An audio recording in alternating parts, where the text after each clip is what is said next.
కల్కి block buster అవడంతో Prabhas fans ఇప్పుడు రాజాసాబ్ కోసం ఎదురు చూస్తున్నారు. మారుతి డైరెక్షన్లో వస్తున్న రాజాసాబ్ సినిమా మీద ప్రేక్షకుల్లో విపరీతమైన అంచనాలైతే ఉన్నాయి. మరి ఆ అంచనాలకు తగ్గట్టుగానే ఆ సినిమా రాణిస్తుందా లేదా అనే విషయాలు కూడా తెలియాల్సి ఉంది. కల్కి 2809 తర్వాత వచ్చే ప్రభాస్ సినిమా రాజాసాబ్. దర్శకుడు మారుతికి ఇది నిజంగా అగ్ని పరీక్షే. కానీ మారుతి కూల్గా చెన్నై మెరీనా బీచ్లో సంగీత దర్శకుడు తమన్తో కలిసి రాజాసాబ్ బాణీల కూర్పులో తలమునకలై ఉన్నారు. ఇందులో మొత్తం 5 పాటలుండగా ఇప్పటికే 3 పాటలకు ట్యూన్స్ ఇచ్చేశారు తమన్. ఇంకా 2 పాటలే మిగిలి ఉన్నాయి. ప్రస్తుతం ఆ ట్యూన్స్ రాబట్టే పనిలో ఉన్నారు తమన్, మారుతి. బాహుబలి ఫ్రాంచైజీ తర్వాత వందల కోట్ల బడ్జెట్స్తో పాన్ ఇండియా సినిమాలు మాత్రమే చేస్తూ వస్తున్న ప్రభాస్ కాస్త విరామం తర్వాత పూర్తి స్థాయి తెలుగు హర్రర్ కామెడీతో రాజాసాబ్ చేస్తున్నారు.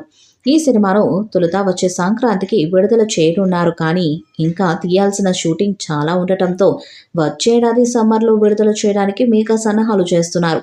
పీపుల్ మీడియా ఫ్యాక్టరీ పతాకంపై టీజీ విశ్వప్రసాద్ ఈ సినిమాను నిర్మిస్తున్న విషయం తెలిసిందే. ప్రభాస్ సరసన మాలవిక మోహనన్, నిధి అగర్వాల్ హీరోయిన్లుగా నటిస్తున్నారు.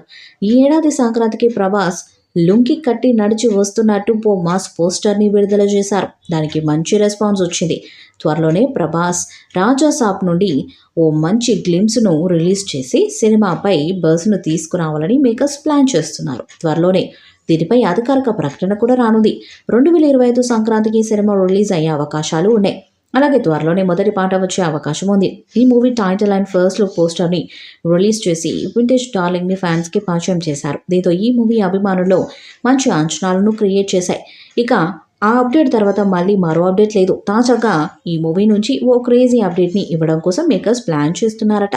ఈ వీడియోపై మీ అభిప్రాయాన్ని కామెంట్ బాక్స్లో తెలియజేయండి. ఈ వీడియో మీకు నచ్చితే లైక్ చేయండి, షేర్ చేయండి, కామెంట్ చేయండి.